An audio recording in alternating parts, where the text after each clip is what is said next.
Pessoal, bem-vindo a mais um episódio do Smart Conversations, podcast da Cint sobre marketing e tecnologias conversacionais.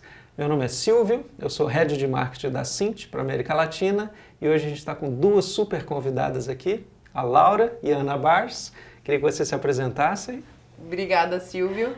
Eu sou a Laura Melaranho, eu lidero hoje o time de pós-vendas, então de sucesso do cliente e de capacitação do time de vendas. E eu sou a Ana Bars, gerente de conteúdo e design conversacional aqui na Cint, atendendo principalmente tudo que não é Brasil e Latam no momento.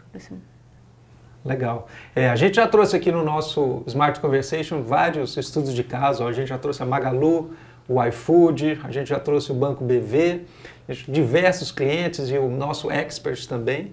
E a gente falou muito de casos de sucesso, né? Mas a gente sabe que nem tudo são flores quando a gente está construindo nosso... Diria que a maioria das coisas não é. E aí, eu acho que é por aí que eu queria conversar, na base. Nem tudo são flores. Onde que o bicho pega quando a gente está falando de marketing conversacional? Gente, imagina, você compra alguma coisa, essa coisa não chega. Você compra alguma coisa, essa coisa chega com problema. Você compra alguma coisa e existe um atraso gigante de entrega. Um serviço que foi feito de algum jeito que você não gostar, não achou suficientemente satisfatório, isso que eu quero dizer. Tem muitas coisas. Cancelamento que você pediu que não foi feito. Ai, Laura. Estorno que não aconteceu. Estorno que não aconteceu. Nossa, depende muito da linha de negócio, né? Se você está falando de um produto físico, ou alguma coisa que você consegue, né, pegar, se você está falando de um serviço, acho que se tem uma transação acontecendo, existe a possibilidade de haver um problema. Ou seja, tema sensível onde o cliente, por algum motivo, ele não está satisfeito, né? Sim. E às vezes mesmo que o produto chegue, né, que chegue íntegro, que chegue no horário, que chegue no dia, fala, errei o tamanho. Não gostei dessa cor, não combinou com o que eu tinha, quero trocar. Um produto que chegou não foi exatamente o que me anunciaram. Exatamente. Nossa... Legal. E aí, como é que a gente lida com essas situações quando a gente está falando do mercado de tecnologias conversacionais? Acho que o principal, a primeira coisa, é você tentar minimizar ao máximo que essas situações aconteçam. E para você fazer isso, você precisa ter uma jornada muito detalhada, uma jornada muito bem desenhada. Você precisa tomar o cuidado para que a pessoa não precise chegar ao ponto de ter que reclamar. O ideal é isso. Não é? Perfeito. E ao mesmo tempo, se a gente entende que vai acontecer em algum momento, e você tentou se prevenir de todas as formas, aconteceu, o que a gente faz? Se você tem um canal conversacional, se você está aberto para um cliente, não dá para você ignorar e fingir que o cliente não pode falar sobre isso também. Muitas empresas chegam para a gente e falam, quero abrir um canal de WhatsApp, mas eu só aceito receber esses 3 tipos de situação. Nos primeiros... isso acontece, viu? Não é? Acontece, bastante. Bastante. Você precisa estar preparado para lidar, como você falou. Você não pode simplesmente fingir que tudo são flores, né? Tem que gerar uma jornada, criar uma jornada que esteja preparada para lidar com essas situações também, né? Não só para vender, mas e aí? E depois? E aí que ninguém quer falar sobre isso, né?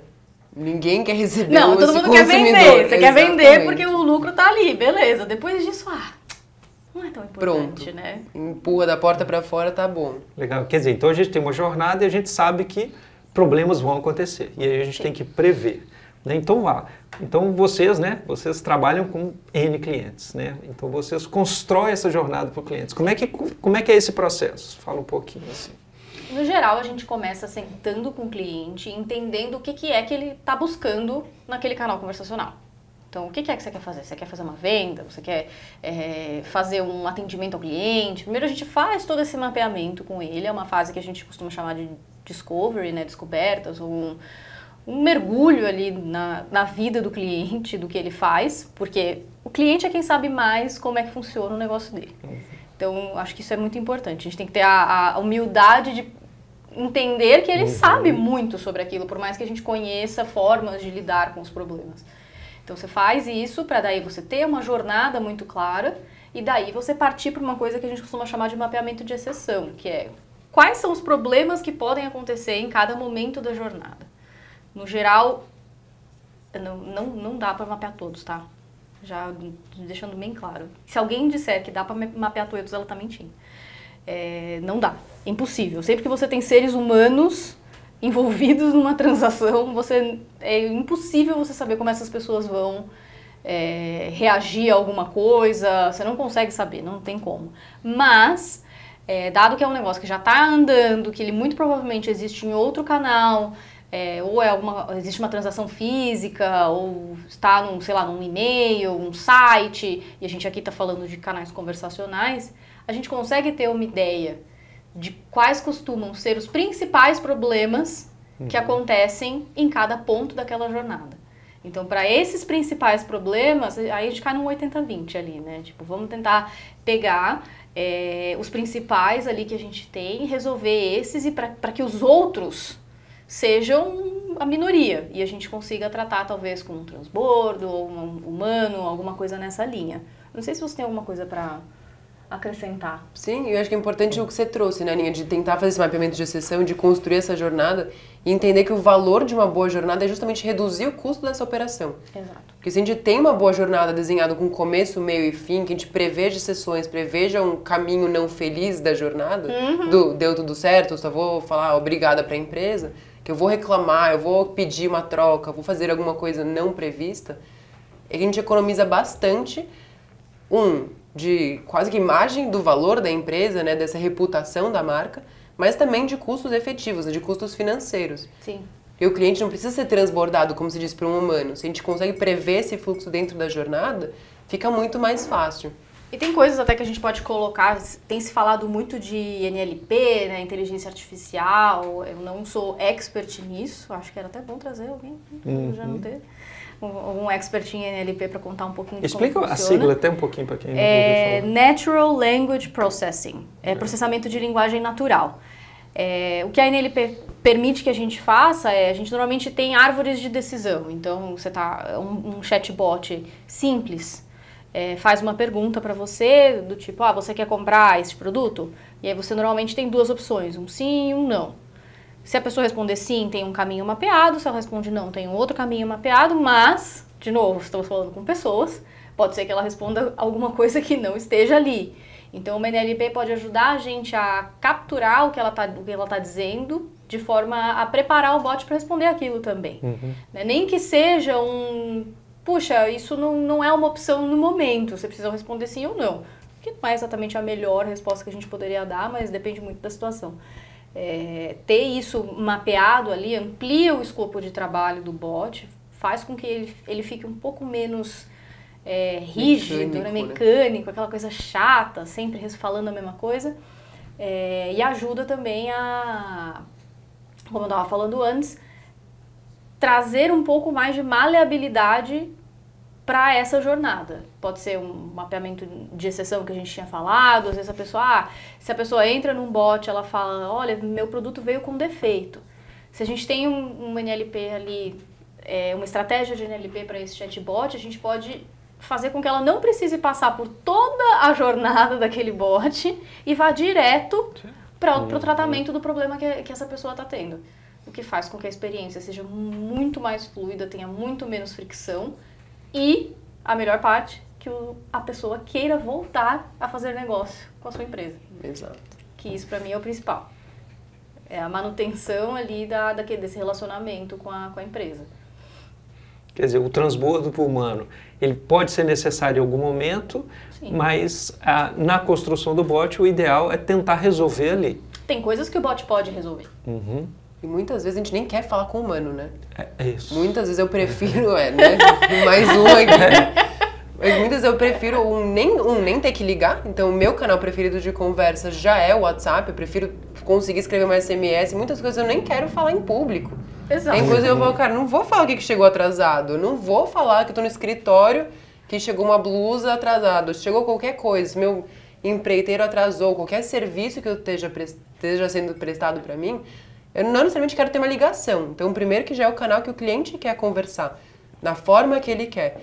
E dois, muitas vezes é muito mais fácil ter uma jornada desenhada por pessoas que entendem de jornadas conversacionais, que prevejam o meu fluxo não feliz, né, ou esse caminho que, entre aspas, não deu certo, que me direcione para o caminho certo. E muitas vezes, Nani, a gente vê que as empresas escondem a forma de sair do fluxo do bot. Sim. Que ficam martelando no precisa resolver aqui e fica eventualmente aqueles 20% que você disse que, putz, não dá para mapear na jornada inteira. Eu já passei por isso. Situação real. Eu já tive um cliente que ele simplesmente não queria abrir nenhum, por exemplo, telefone de suporte ou um e-mail de suporte. E a gente explicou para ele, falou, poxa, se o seu cliente ele está pedindo para falar com alguém, esse transbordo ele tem que ser imediato. Se a pessoa está pedindo, você não entregar aquilo é uma péssima experiência do usuário. Mas, de novo, esse mesmo cliente, a situação faz uns bons anos já, não é recente, ele não tinha feito um trabalho de mapeamento da jornada, um trabalho prévio de mapeamento da jornada. Então, a gente estava ali numa situação em que eu sabia que ele precisava cortar custos, isso é real, todo mundo, né? O mundo hoje precisa cortar custos. Ele não queria que aumentasse o número de chamada pro call center dele, então ele achou que a melhor forma de fazer isso era simplesmente esconder o número. Gente, como que você faz? Eu, enquanto usuária, ficaria extremamente frustrada se eu estivesse numa situação dessas. Querendo resolver um problema e a empresa não me permitindo resolver esse problema. Não tá me dando canais nos quais eu possa resolver esse problema. Mas uma coisa que você falou que eu achei muito, muito legal é o usuário no canal que ele escolheu. Isso eu acho que é, assim, essencial. E eu vejo muito acontecer também. Ah, tô no WhatsApp. Posso colocar um link e mandar o usuário pro meu site? Pode. Ninguém vai proibir você de fazer isso. Você pode fazer. É seu, né? Mas se o usuário mandou uma mensagem pra você no WhatsApp, é provável até que ele tenha entrado no seu site, pegado o número de WhatsApp e mandado uma mensagem no WhatsApp pra você. Então você vai mandar ele de novo pro site? De novo, mapeamento ali do que o usuário quer, do que ele tá buscando, sabe? Da experiência que pra ele é a melhor, junto com a sua marca, eu ainda acho que é a melhor forma de evitar problemas e reclamações, feedbacks negativos. Não evitar, porque eles sempre vão existir, mas minimizá-los, né? Não sei se faz sentido isso pra vocês, mas... Legal. E aí você deu um exemplo negativo, imagino que você deve ter alguns exemplos positivos, que o pessoal... Sim, tem. Alguns, né? Bem relevantes. Muito. Você quer começar? Posso?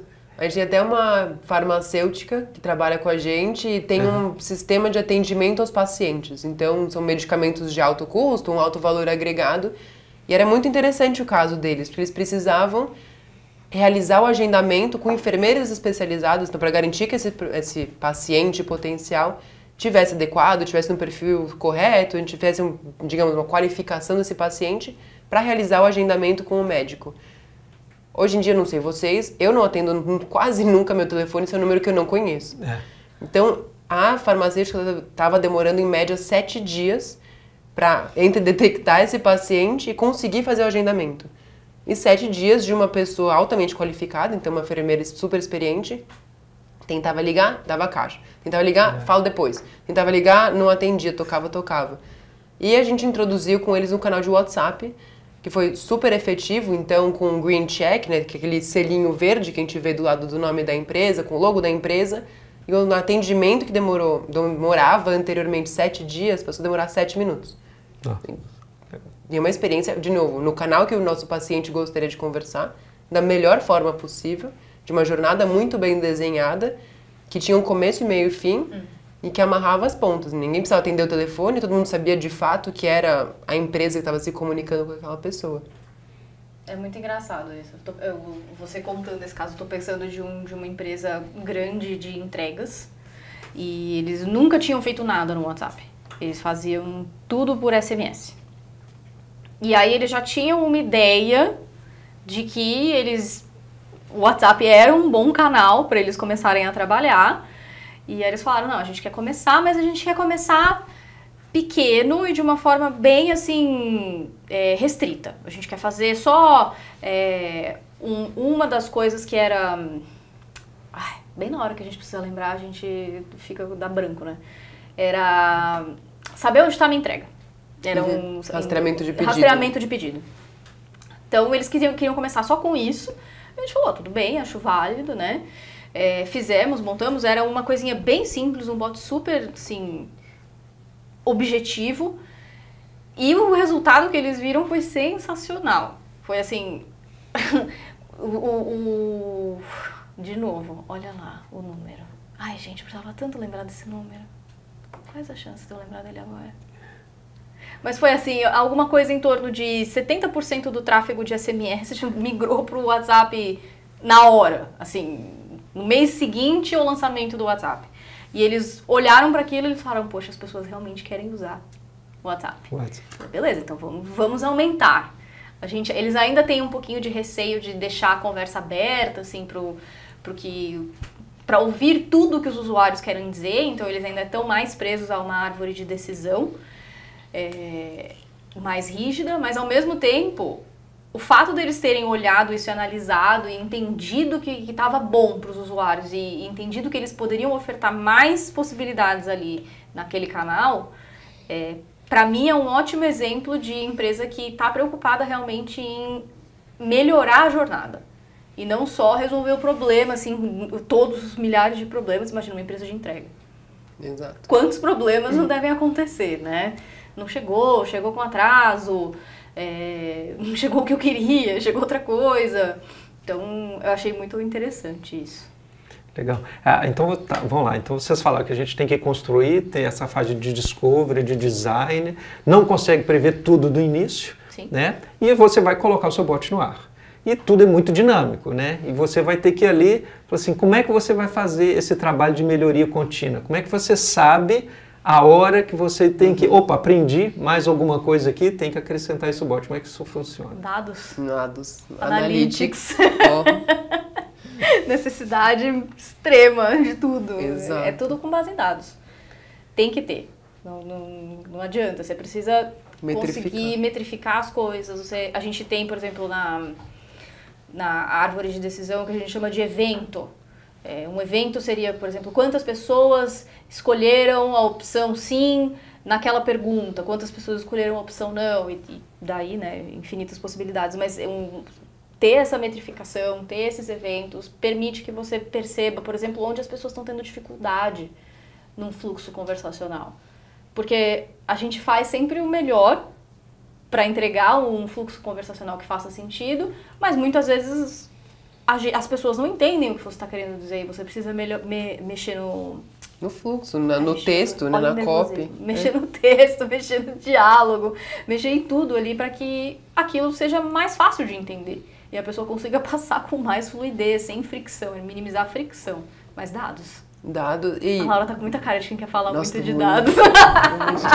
Tá assim. E até tipo o teste AB, né? Porque querendo ou não, se a gente lança, a gente vê, putz, esse tá indo muito bem. Mas se eu ajustar essa e essa palavra? E se eu inverter um pouquinho esse fluxo? Isso, muito. Inclusive, às vezes a empresa chega pra gente com uma visão do que ela quer fazer e a gente, por experiência, sabe que aquilo pode talvez não funcionar ou que talvez uma outra opção seja melhor para aquele caso. Então a gente sempre propõe, vamos fazer um teste AB? A gente põe a sua solução e a gente põe mais uma outra solução pra gente ver o que performa melhor. E aí depois a gente vai. E aí normalmente esse teste ajuda muito o cliente a entender que aquilo precisa ser feito, né? E não aceitar que a sua primeira versão vai ser a sua primeira e última. Aceitar que você precisa melhorar, você precisa renovar a sua jornada. Até voltando nos seus 80-20, Aninha, entender que seus 80 pode ser 85. Você lançou por 6 meses, foi super bom, você conseguiu resolver 80% dos problemas. Ótimo, vamos pegar os próximos 5 pontos percentuais aqui. Vamos subir mais um pouquinho, vamos aumentar mais um fluxo, vamos colocar mais um caso de uso. Porque querendo ou não, mais conversacional, mais amplo que fica essa nossa base de conhecimento, melhor é para os clientes. Mais caminhos felizes, mais caminhos infelizes, e problemas e temas a gente consegue absorver por lá. E de novo, amarra numa jornada melhor, uma redução de custos, até de transbordo humano. Acho que eu volto no custo, porque acho que é uma métrica importante, como a Aninha já disse, né, para todas as empresas. entre dados e custo, a gente consegue ir muito longe. Sim.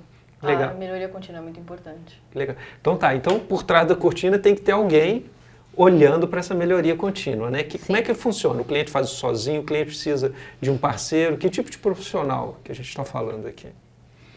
Posso fazer um jabá do seu time? Por favor! Acho que quando começou esse mundo dos bots, todo mundo falou, nossa, eu consigo fazer um bot. Consigo, sou ótima, sou formada em administração, acredito que eu me comunico bem, mas eu não sou um bot. Eu não sei escrever o diálogo de uma forma conversacional. E por isso a experiência de pessoas que são capacitadas, que desenvolveram essa competência, é tão importante, agrega tanto valor.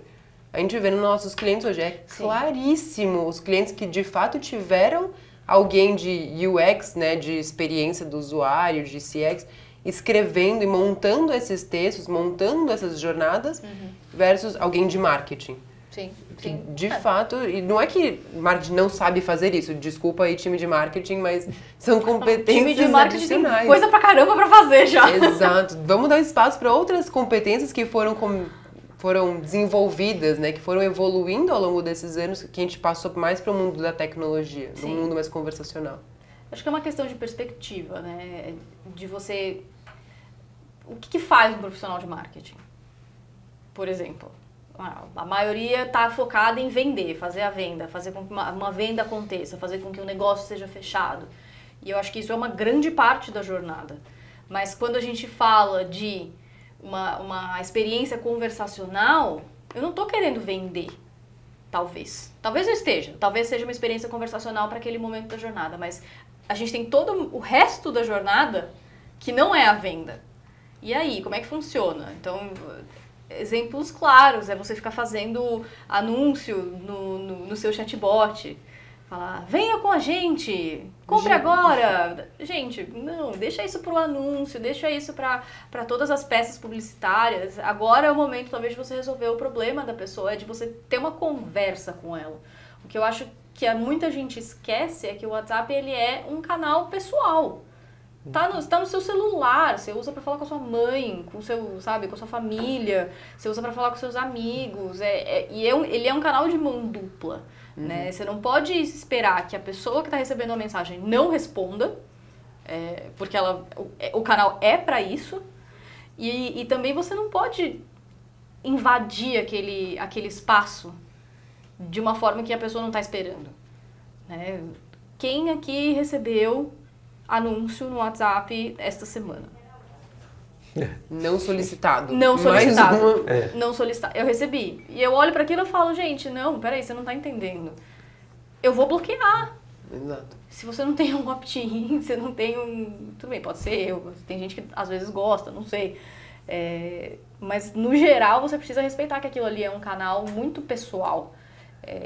E é um canal de conversa, né? Então, você precisa conversar com a pessoa. Não mandar ela fazer alguma coisa, sabe? Entre no site. Legal.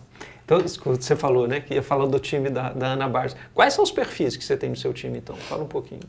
Hoje a gente tem pessoas que fizeram jornalismo, a gente tem pessoas que fizeram design, normalmente vem de uma área mais de humanas. Né? A formação em si não importa, tem muitos cursos hoje que a gente pode fazer para aprender mais sobre design conversacional, aprender mais sobre jornada do cliente, experiência do cliente dentro daquela jornada. Acho que se eu tiver que dizer qual é a principal característica de alguém que faz esse trabalho, eu diria que é empatia. É você conseguir observar o que está acontecendo de uma forma neutra, o mais neutra possível, né? Nunca vai ser 100%, né? Também somos seres humanos, mas de uma forma relativamente neutra, a ajudar o próprio cliente a entender que, tudo bem, a gente sabe que ele tem um objetivo. Então, que seja reduzir custos, que seja aumentar o lucro, que seja qualquer que seja ele. Mas que isso não pode ser o que vai aparecer para o usuário na conversa que ele vai ter com a marca. Isso é algo que dirige todo o trabalho ali, determina o que a gente vai fazer, mas não pode aparecer. Então, você tem que ter ali muitas vezes Tô tentando pensar na... Uma sensibilidade, né? É uma sensibilidade, mas às vezes até cabeça fria, sabe? De chegar e falar, olha, isso daqui não vai funcionar aqui, esse não é o momento para isso agora. Agora a gente tem que, né, tratar esse problema, não é o momento de você vender, não é o momento de você falar, aproveita que você já está aqui e me manda não sei o que eu preciso de informação sua, enquanto a pessoa está resolvendo um problema, né? Eu acho que ter essa empatia, ter essa sensibilidade, acho que foi uma ótima palavra. No momento de mapear a jornada, de escrever os diálogos, de até analisar como que estão sendo as conversas com aquele chatbot, é muito importante, muito importante. Legal. E vocês trabalham com clientes de diversas verticais, né? Sim. A gente trabalha, tem de diversas verticais. Existe um framework específico, uma receita de bolo, ou cada cliente é cada um? Tava fácil, né? Não tem receita de bolo. Não tem. Não tem. Existem frameworks, processos que a gente segue. Isso sim, tem processos que a gente segue. Acho que o principal, que todo mundo que conhece design provavelmente deve lembrar disso, é o duplo diamante, né? Duplo diamante seria Agora tem que lembrar o nome da forma, é o losango? É um losango. Losango, são 2 losangos, né? Primeiro você abre o diamante para fazer toda uma pesquisa, depois você fecha o diamante para determinar qual vai ser o trabalho que você vai desenvolver de fato, aí você abre o diamante para estruturar como é que vai ser essa entrega, para você finalizar e fazer a entrega de fato. Então, a partir divergir daí... E convergir, né? Divergir e convergir, isso mesmo. E a partir daí a gente... Esse é um dos processos que a gente segue. A gente também, por exemplo, no meu time especificamente, a gente tem fases. A gente tem a fase de discovery, de descoberta, a gente tem uma fase de criação, a gente tem uma fase de validação e uma fase de entrega. Esse processo é o mesmo para qualquer projeto que a gente pegar. É uma receita de bolo? Não.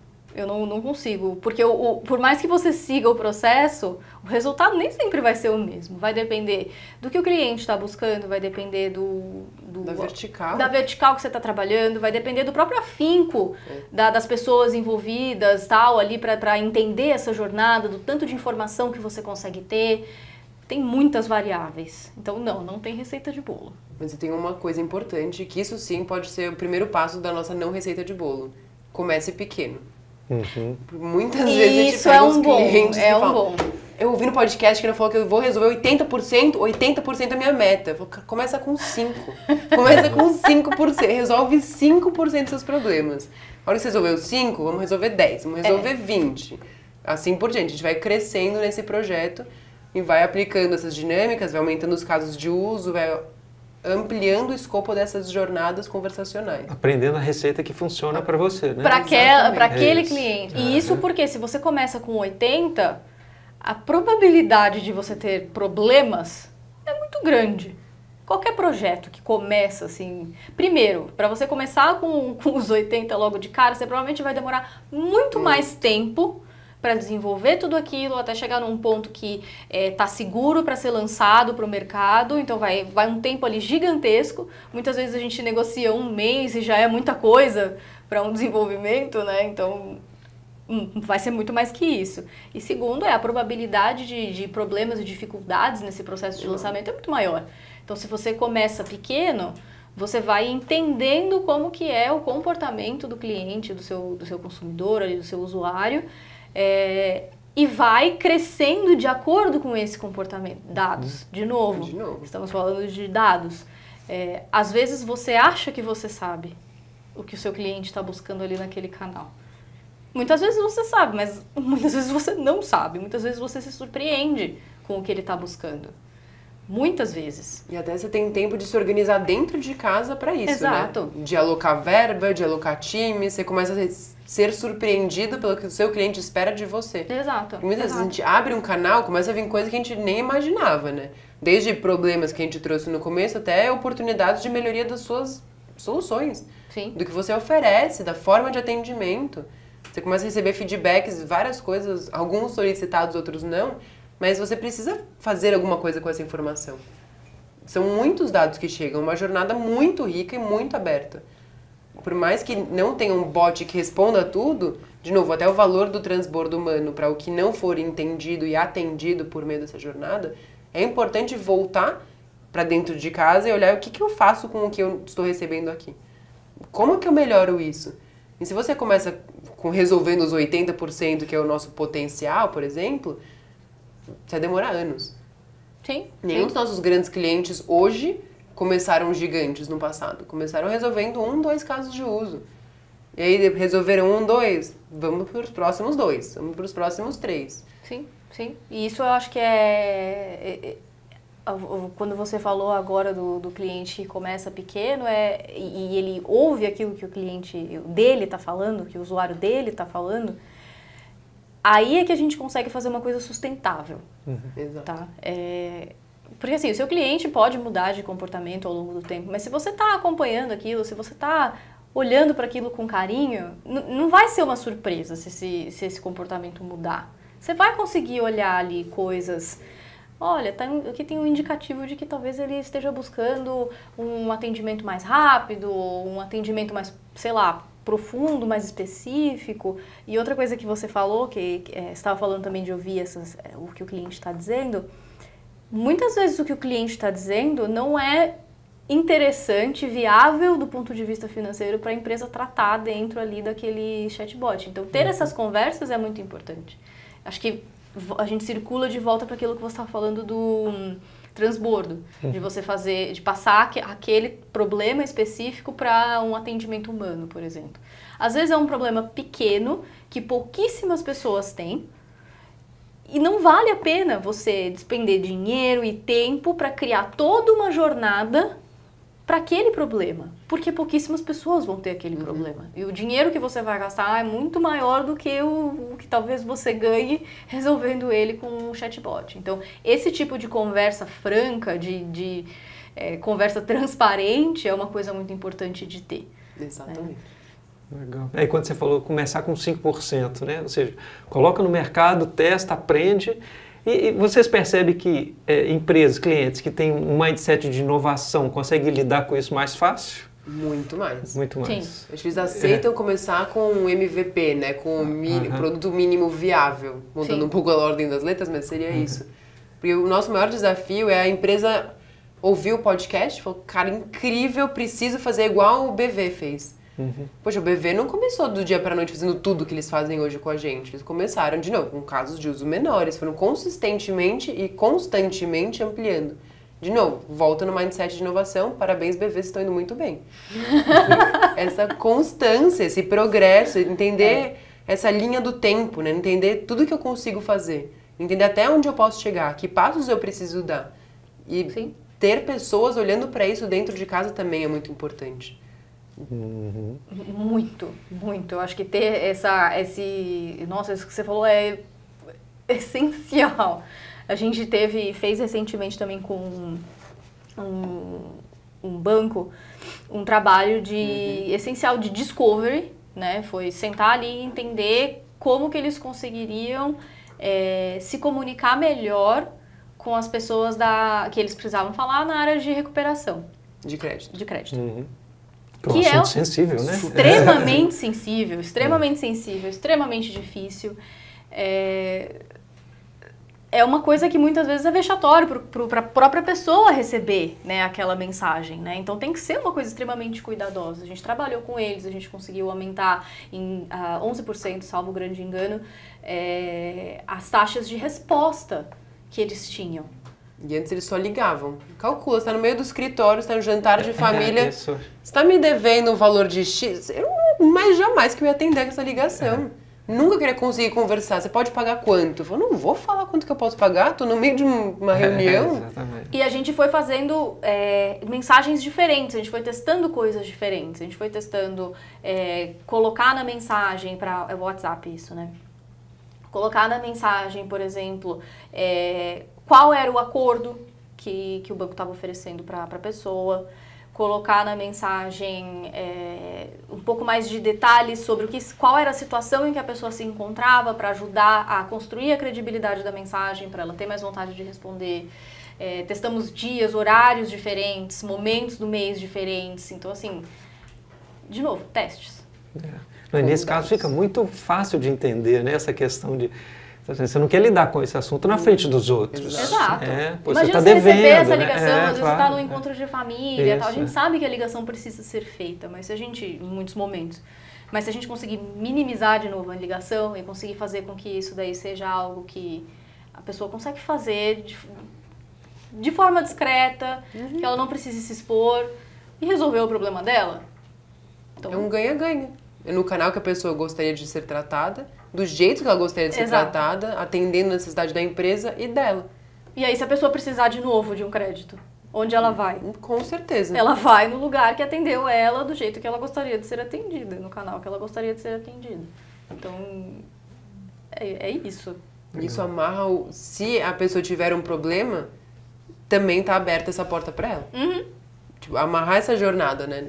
Tanto para temas sensíveis como uma recuperação de crédito, quanto o que a gente começou falando, meu produto chegou errado. Quero falar por aqui também. Se eu tenho essa porta aberta, é por aqui que eu quero continuar minha conversação. Sim. Bom, pessoal, foi ótimo, menino. Sensacional o papo aqui. Para encerrar, o que você dá de dica final, você, Laura e Ana Barros, para quem está ouvindo o podcast relacionado ao nosso assunto aqui de hoje? Acho que acolher os clientes. Acolher que eles vão ter alguma coisa para falar que vai ser relevante.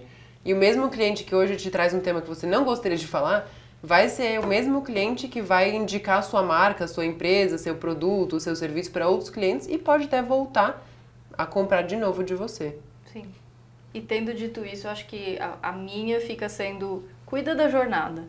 Olha para sua jornada com cuidado, mapeia suas exceções, não tenha medo de trabalhar os problemas. Às vezes é ruim olhar mesmo, é ruim, problemas acontecem, mas a gente precisa resolver de alguma forma, então precisa tratar isso. Não tenha medo, a gente está aqui para ajudar a fazer isso da melhor maneira possível. Então, acho que essa fica sendo a minha. Legal. Pessoal, para quem chegou até aqui, muitíssimo obrigado pela audiência. E qual vai ser o próximo tópico? Pode ser um tópico que vocês vão sugerir para a gente. Tá? Então, obrigado pela audiência e até a próxima, pessoal. Obrigada.